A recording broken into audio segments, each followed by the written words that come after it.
after midnight, and the result was 14 victims of both parties. On the 18th of February 2011, the attackers of the battalion used bombs made of TNT and Molotov. Bulldozers have been stolen from Libyan and foreign construction companies to demolish the walls of the battalion, raising the number of victims to 24. On the 19th of February 2011, the battle against Al-Fdil battalion continues, and the attackers used machine guns confiscated from Shahat military camp 220 kilometers east of Benghazi. On the 20th of February 2011, attackers used tanks, bombs, and light guns. The result was more victims from both parties lost their lives just in front of police stations and military camps. Headquarters of the internal security were attacked, as well as police stations, and the fall of the victims continues. In spite of all these actions of sabotage, the state security and the military have never been interfered or involved, as the orders to them were clear not to attack any civilians.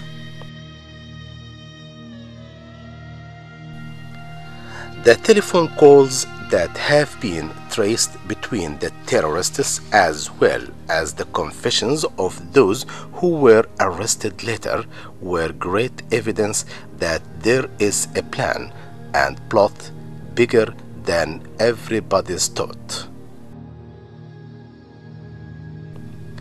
Attacking the prison, releasing the prisoners, and supplying them with arms was part of a dangerous and destructive plan.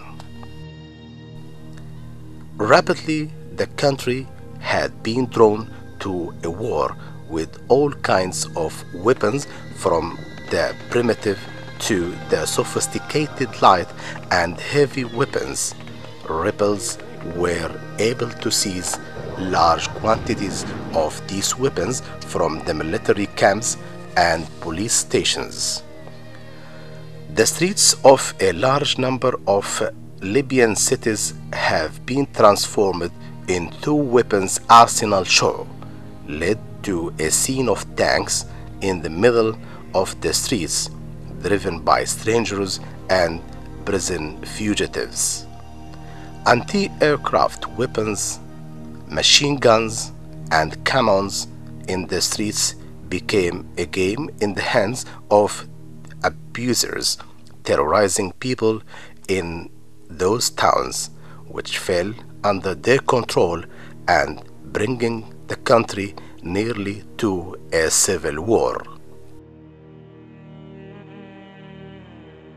Despite what was happening on the ground, the Libyan media was absent from the follow-up and the coverage of the ongoing events in the country.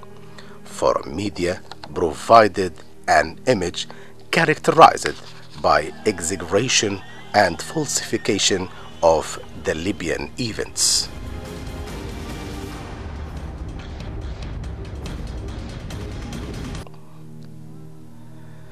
The absence of foreign correspondence and the failure of the Libyan media led to the absence of objectivity and responsibility in the coverage of what really happens in Libya.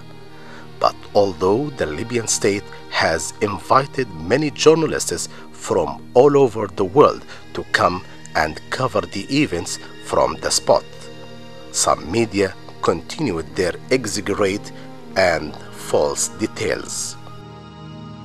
The media has published a lot of lies, Gaddafi, and fake details. The biggest was escaping, which was obtained from an unknown source initially, then was confirmed by the Foreign Minister of Britain, clarifying the other part of the plot: the involvement of some governments in the Libyan events. But despite the clear evidence of Gaddafi's remain in Libya, some media stations continued to promote some lies, such as bombing the cities of Tripoli, Beni Walid, Misrata, and Zuwara.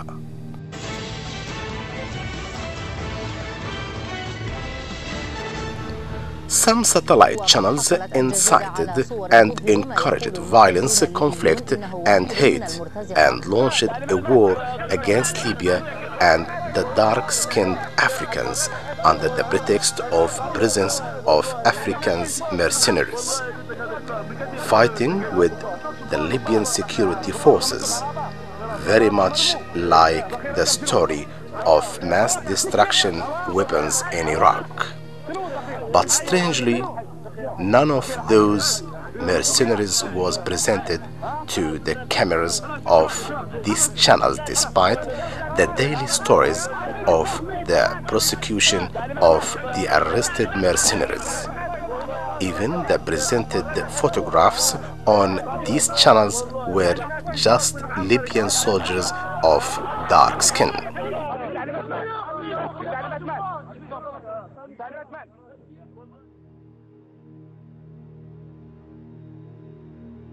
Nevertheless, the world has witnessed a lot of armed conflicts and internal violence, but the world reaction was different in the Libyan case. For the first time, organizations and government took positions based on exaggerated media reports, and the most dangerous was Security Council Resolution 1970, which is a dangerous international precedent.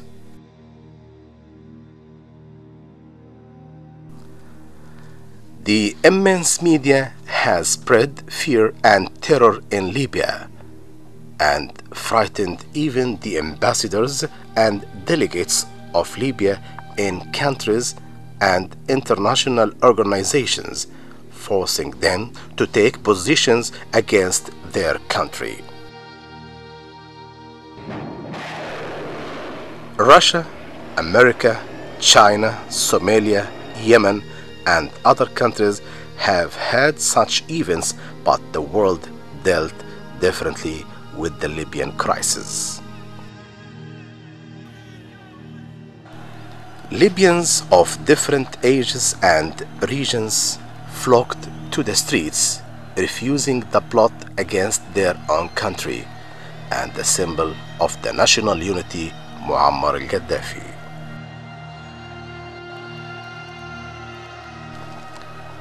Although the majority of the Libyans reject violence and their faith to the importance of restoration of social peace between all the Libyans, the rebels continued their advance to reach the most dangerous places, the most important for Libyans and the world: the control of the oil terminals.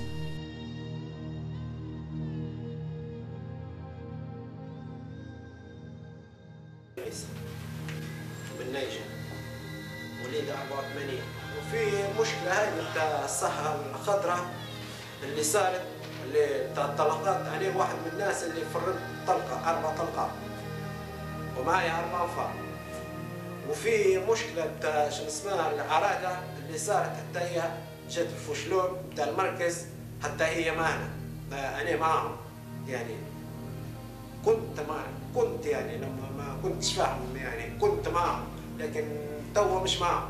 سوق الجمعة لما قالوا في تفجير في سوق الجمعة أعطونا قنابل، طبعا قنابل ملفوفات زي البدون هذا، حشاكم ملفوفات هيك، وكل طرف كل طرف بالطرف يعني قريب 8 شو اسمها، ومربوطات بالجهاز نوكيا، مش عارف كيف موصلين فيه.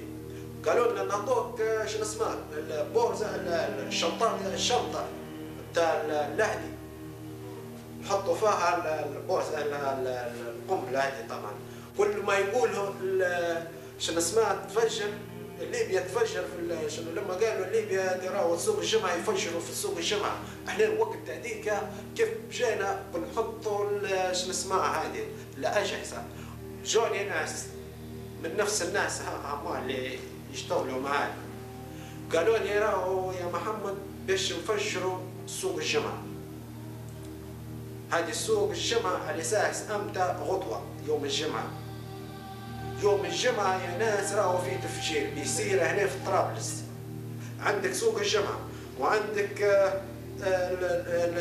الطريق العزازية، باب شنو اسمها هذا؟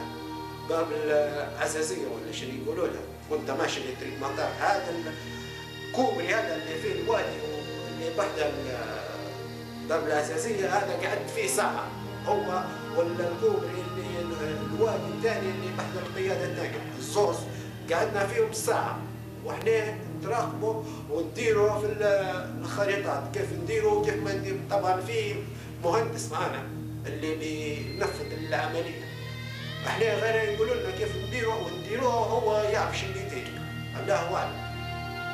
وقالوا لنا راهو يوم الجمعة نمشوا الساعة 3:30، يعني هم بيجونا الساعة 3:30، يكون احنا حطينا الشناطي هما اللي فيهم قنابل في السوق الجمعة. امتى ما تبدا تزحم في الناس نحطوهم ونمشوا، هم بيفجروهم يا ناس. ولا الطريق هذه انت الوادي تحت الوادي هم طبعا عندهم قنابل، شو بيديروا؟ عندهم قنابل اللي حديد، سواء حديد الحيل اي حاجه تحطها تلصق فيها، حتى كرسي تحطها له القنبله هذه تلصق فيها. الاسم صلاح محمد علي ابو غوضة، المقيم في طرابلس، في شارع الغربي جوار جامع حركات. العمر مواليد 1967، متزوج ولي 4 أبناء.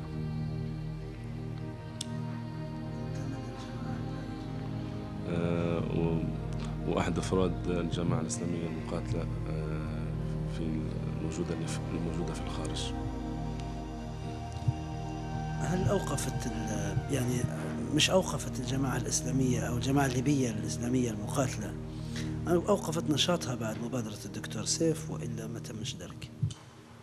نعم، أوقفت نشاطها اللي موجودين في الداخل، أما في الخارج ما زال لم توقف نشاطها. نعم. وهل شاركت في الأحداث اللي الآن شاركت؟ نعم شاركت.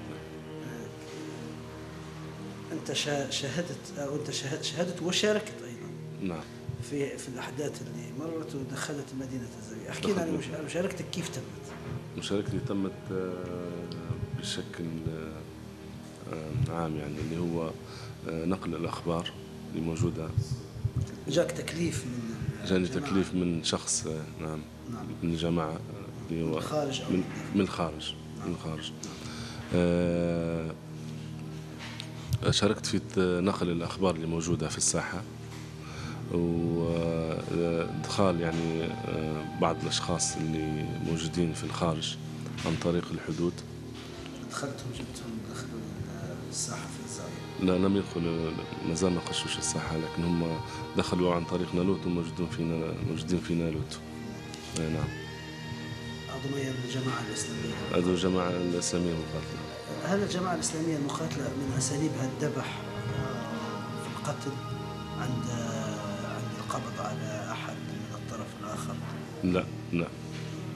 احنا شاهدنا في البيضاء وفي مناطق أخرى عمليات ذبح لمن يتم القبض عليه. هذا الأسلوب أو هذا الشيء على ماذا يدل؟ هذا ليس أسلوب جماعة إسلامية مقاتلة، لكن قد يكون أسلوب القاعدة أو أسلوب شيء. من الذي يعرف بهذا الأسلوب؟ الزرقاوي. الزرقاوي يتبع القاعدة. يعني هل هذا يدل على وجود القاعدة في ليبيا؟ أعتقد أنه لهم وجود يعني. لا تعتقد أم أنت تجزم؟ الجزم اني لكن هم موجودين في الوطن المغرب العربي موجودين.